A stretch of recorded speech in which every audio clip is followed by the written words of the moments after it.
if there's anything that's become abundantly clear in the last 3 years, if not the last 3 months, is that there's no part of history that we can trust. There's no text of any book that we can truly believe in, unfortunately. And I'm not talking about the Bible here. I'm talking about our historical view of the world. From my understanding, Aristotle was discovered in the 1800s. Socrates and Plato were discovered within the last 150 years and purported as ideologues that have shaped our collective consciousness. But when you think about it, how long does a piece of paper last? And in fact, if we have books that are over 2,000 years old, how were they constructed? How were they copied? Who copied them? Did they add anything? Did they change anything? Were these people real? And so when we talk about beliefs, when we talk about convictions, when we talk about history, I have learned to take the position of the extreme skeptic, to say, if it didn't happen within the livable past, how can I know for sure that it's true?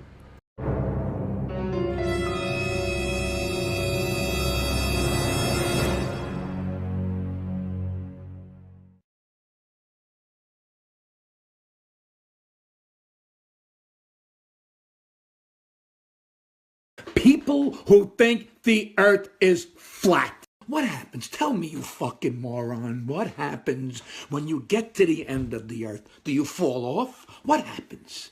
Once you take a picture of the end of the earth for me. I want to see the end of the earth. How come there's anybody never took a picture of the end of the earth? You fucking idiots. You're an asshole. You're a fucking idiot. Do you at least know you're a fucking idiot? Have any of your friends ever tell you, hey, you're a fucking idiot? Tell me you know you're a fucking idiot. I have more respect for you.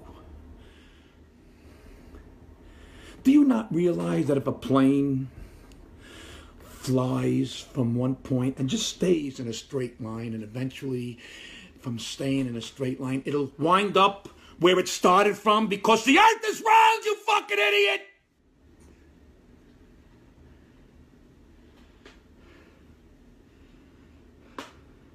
Why? Why would scientists for all these hundreds of years tell us that the earth is round when it's flat? Why would they say that? What purpose would they get out of that? And if it is flat, what is it? What is it, like a piece of toast and everything sits on top of the piece of... What's under us, you fucking morons? You're a fucking moron. And all these conspiracy theories, everything's a conspiracy theory. You're a fucking conspiracy. There's a conspiracy of fucking morons.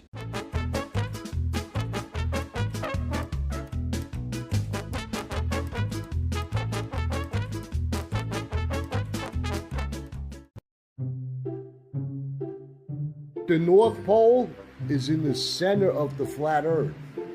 And it's in the center. It's not north, it's in the center.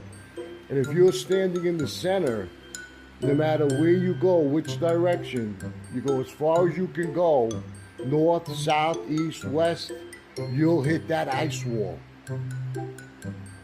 And all the nations of the world, they all have a treaty that nobody can go there. You know, like Russia, China, all those countries, even countries that fought each other, okay, that hated each other and killed each other off, they had that treaty, and they bound to that treaty to guard that ice wall so we don't know what's on the other side of it. And it makes sense that it's an ice wall because the sun and the moon rotate around the earth, the flat earth. So the sun doesn't go all the way out that far, and that's why the water is ice. Makes a lot of sense. Did you ever think that maybe if it's flat, we might fall off it?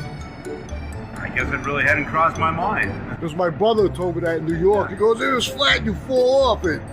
No, you know what surrounds us? Yeah. Is a giant ice ring, a wall. Okay. And we don't know what's over it, and they don't tell us. I don't know if you know. I'm pretty sure you know General Admiral Byrd is. Right, right. There's a lot of evidence behind that guy's stories too of his travels and stuff. You know what I mean? And he said it himself. You know, in his books and stuff that there's more land beyond the Arctic or the ice wall. Beyond the ice walls. And he passed all that, and he said he came across some sort of civilization of like they were way ahead of their time at the time. And they were bearing the swastika symbol with them, and so that's all I can remember on that story. But well, I heard that he went through, or somebody went through, found the opening, and they met. They were in a boat, obviously, and they met these other people that were on the boat, and those people in the boat said, "Who are you? Where'd you come from?" Yeah. And they said, "We just came through, the opening." And they said that it's a whole different world there. People live in peace. There's nothing to do with the money system. I found that really odd, man, to think that, like what's beyond there, right? Yeah. We really need to know. And that's why I go out there and I preach this stuff, because I want everybody to wake up. I'm tired of living in this twisted economy with these Freemasons. Yeah. Around the flat earth is a giant ice wall, and they don't tell us, we don't know what's over it. Right. But yet all the nations of the world have a treaty that nobody can go there. Even enemies, that fought wars, countries that fought wars against each other, they still stick together to hide that secret from us. You know what surrounds us? Yeah. Is a giant ice ring, a wall. Okay. And we don't know what's over it, and they don't tell us. They said that Admiral Byrd, Yeah. like 30 years ago, found an opening. He went through it, Oh, no kidding. and he met another civilization that was more advanced than us. Wow. And when they met him, they said, "Where did you come from?" He says, "I came through the opening." And he was there like 30 years. And then when he came back to America in 1955, Yeah. he was on the TV station, and he told the American people that there are more continents beyond the ice. And Admiral Byrd said that he found a continent the size of the continental US that's uninhabited on the other side of their base. So But it hasn't been proven yet. that's what he said. But there's video, there's actual footage of them, going across Antarctica and finding warm water lakes. Admiral Byrd, footage of him. Yes. We're going way back to the 19... There's footage of that? Yes. Okay, I'll go looking for it. Admiral there's Byrd. warm water lakes, and they're walking around in t-shirts and stuff. Yes. Wow. Okay. This is an old Buddhist map right here.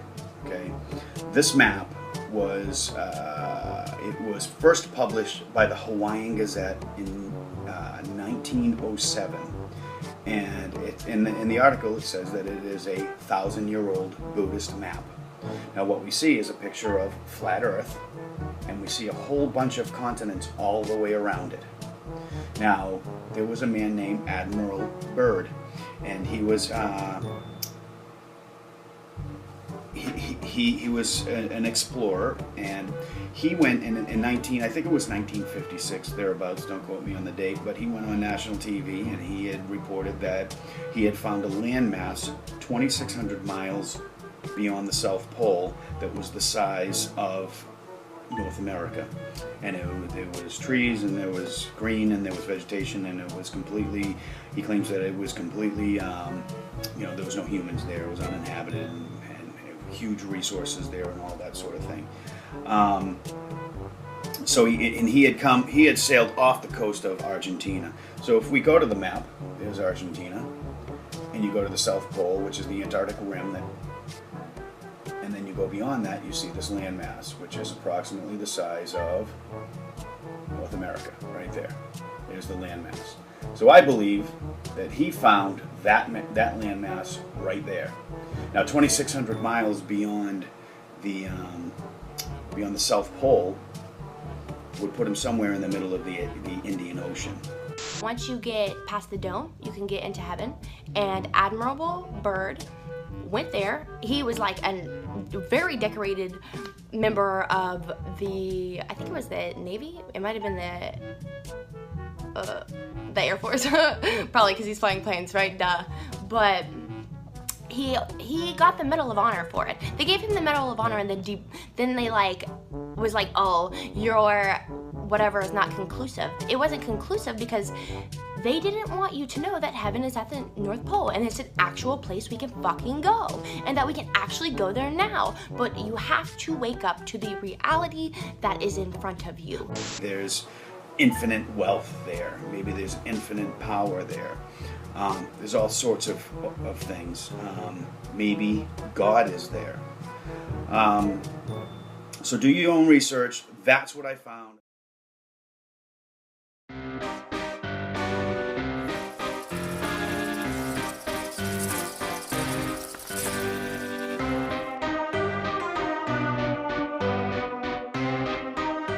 If you believe that the earth is flat like those people did for thousands and thousands and thousands of years, then you will be labeled stupid.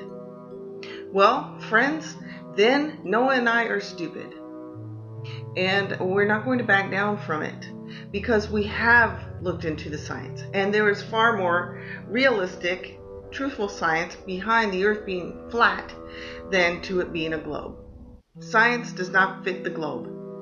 And what I see in our schools, both when I was growing up and now, is that you want us to believe everything that you tell us without any facts. So that people take theory and they use theory for so long and they teach it as theory for so long, and then all of a sudden they change it into a truth because that's what they want. They want that to be truth. But that doesn't make it truth. You can have any theory you want and you can perpetuate it for as many years as you want, but that doesn't make something a truth. Truth is truth. And true science is observable and we can see it. So, I must refute the people at school. Somebody contacted my son anonymously and said that I had brainwashed my son into believing that the earth was flat. You couldn't be farther from the truth. My son dragged me into the flat earth theory and I didn't want to go. But because I respect my son, he is a very good son. He is not disobedient. He's very smart. He's generous and helpful. I had to listen to him. So I did. And I did my own research and on my own found out that I believe the earth is flat and that we live in a dome and the earth is a flat disc. Now this is not, and I have to say this for those same people at the school who think of me as a religious nut, that this is not a Christian, non-Christian issue. This is an issue between real science and fake science. So, y'all need to look at the other people that are talking about the flat earth so that you will understand that it is a science issue and not a religious issue. However, I did find it easier to believe the science based on some scriptures that call the earth a disc. So, for me, they can go hand in hand and it doesn't mess with my religious beliefs. Anyway, I'm not religious. I have a belief in the Bible as all authoritative. And I am a Christian, which means I try to live my life by the fundamentals of Christianity and what Jesus would say. Also, for those of you that don't understand that the whole globe theory was developed by Freemasons, need to know that it's probably a Freemason that contacted my son anonymously. And if anything happens to myself or my son, I want you all to check into the Freemasons in our town.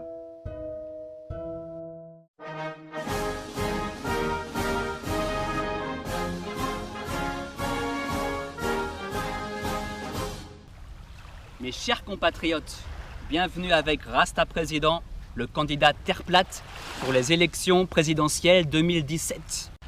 Le but c'est quoi? C'est que tous les Français, en 2017, sachent tous que la Terre est plate. On va étudier tous les arguments des terreplatistes, c'est-à-dire la logique, les mathématiques, la vraie science, et on verra aussi quoi? On verra la cosmologie hindoue, bouddhiste, chrétienne, israélite, musulmane, africaine, amérindienne. Rasta Président va bousiller la NASA. Quand je serai président, autant vous dire que le professeur qui osera dire aux élèves que la Terre est ronde ou un globe, il sera viré définitivement. Tu m'entends toi, le prof là? Quand vous êtes allongé comme ça, couché sur la Terre, à plat sur la Terre plate, vous sentez que c'est plat quoi, que c'est plat, c'est immobile. Ça bouge pas quoi. Ça bouge pas. Constatez-le par vous-même, merde. So we are not on a spinning ball, spinning at 1,000 miles an hour, going around. You're saying we're not on it? No, we are not on a ball. Are we on anything that's like kind of spherical? Right. Okay. We're on a flat, motionless. Oh, this is flat Earth. Yes. First, let me just confirm. So you're pitching this as a serious call? Yeah, no, that's serious. When you tell somebody that the Earth is round and that it's spinning, you're telling me something that's going against my senses, right? That's why the people in the past believed that the Earth was flat, because they go outside and they see that it's flat and they don't feel anything spinning, so they just thought that the Earth was flat. So if you're going to tell me that it's round and it's spinning, you need to prove that to me with evidence, with empirical and that's been done pretty conclusively. Yeah, you can open any Earth science book for a 6th grade classroom and there it is. People fly, we can circumnavigate the globe. And we have satellites orbiting.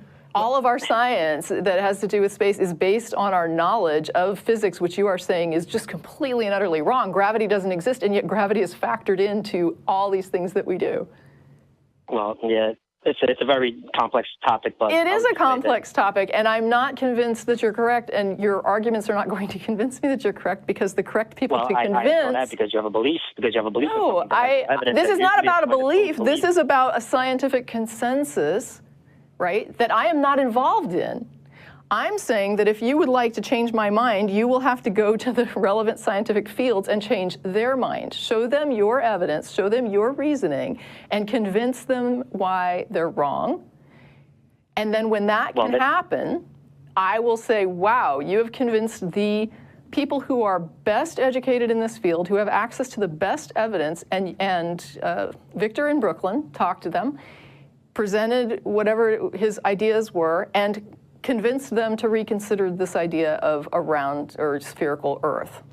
And when that occurs, I'm not the person to convince, right? I'm not the person that dictates the shape of the Earth to science textbooks and curricula. You need to talk to those people, because until we're just debating. There's no debate here. I'm not answering. There's not a debate. Yeah. I'm saying that I am willing to go with the consensus of science because it's based on the prevailing evidence, and the best, most educated minds in the fields involved are saying that they accept that model. I'm simply saying that if you want to see change in that model, if you want to have a debate about the model, talk to the people who are promoting that model.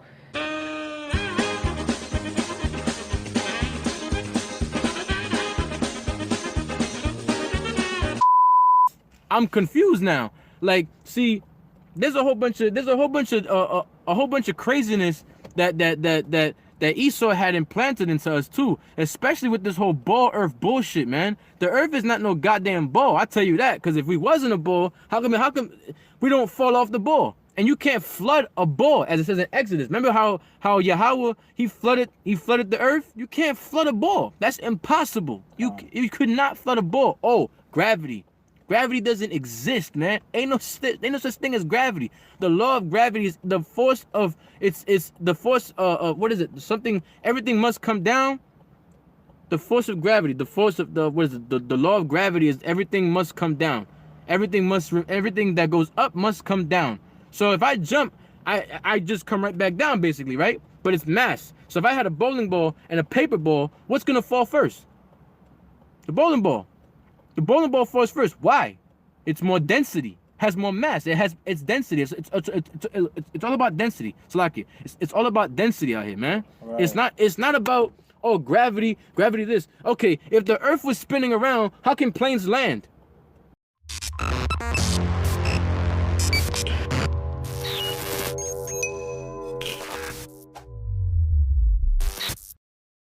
Hey, I need to charge my battery, everybody. Thank you for watching, all thousands of you. Thank you very much, guys. It means a lot to have you here watching. The earth is flat. McDonald's was an inside job. There's no such thing as garages. Your cars just stay in the road all the time. They're all made up. You need to smoke some pot. And this guy, if he gets some pot, he'll see clearly.